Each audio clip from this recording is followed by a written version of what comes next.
How's it going, everybody? Kent here from Kent's Garage Gym. As always, please like and subscribe, and links are in the description of this video. So this is a review on the book Bigger, Leaner, Stronger, and if you go on Amazon.com and check it out, you can see Arnold's Encyclopedia is not even reviewed as much as this book is. So he's definitely got the reviews out there, and he's definitely promoted this a whole lot. The way that I found this book was I was actually walking through Barnes & Noble, and I saw The Shredded Chef, which is another book that Michael Matthews, the author of Bigger, Leaner, Stronger, had written. So I picked it up and I flipped through it, and I ended up downloading an e-version of it later on, and I read through it. And Shredded Chef is basically just recipe, recipe, recipe, but the beginning of it has like a foreword, and it talks about his other books, and it also talks a little bit about nutrition and dieting formulas.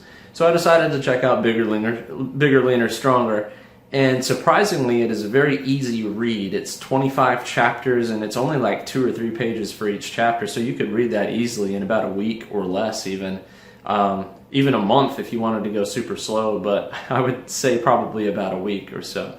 So really what he stresses is the nutrition of bodybuilding, and he says that natural bodybuilding is a lot different than steroid using bodybuilding, and he talks a little bit about the differences in that. So straight up front, he gives the 3 formulas for bodybuilding, for nutrition, for cutting, maintaining, and bulking.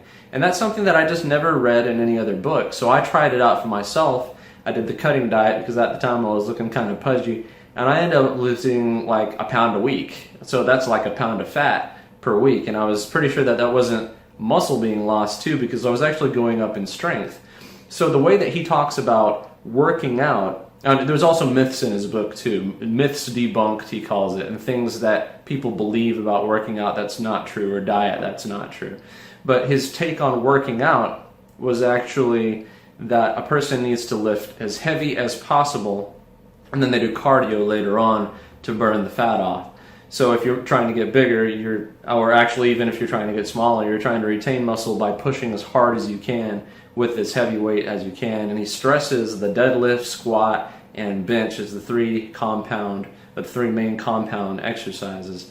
He lays out sort of a small workout plan for people, but something that the book is missing, and I don't strike the book against this, but it's missing like a workout section that shows movements, body parts, and like exercise demonstrations. But there's plenty of different books that show that. I've got like 10 bodybuilding books or so, and most of them show that in there. And these days you can look all these movements up online if you don't know what they are. So, I don't strike him against that. I think the strength of this book is really in the cutting section, the fat loss section.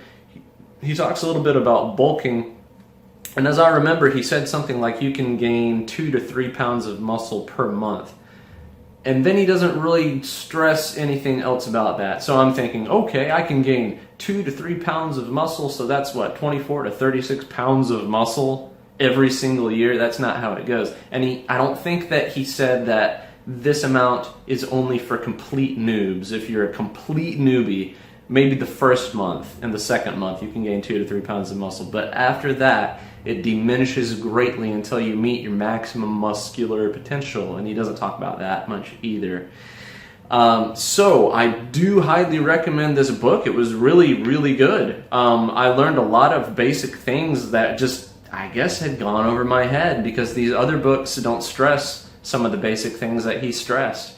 So I really do like it. I'm not being endorsed at all by the guy who wrote it. It's just my honest opinion of the book. I think it's one of the must-reads, just especially for the diet part and how working out in relation to diet works out. So that's it, guys. Tell me what you think. Have you read the book? What did you think? Did you have any questions, or did you disagree with what I said with my review? Leave comments below. Thank you very much.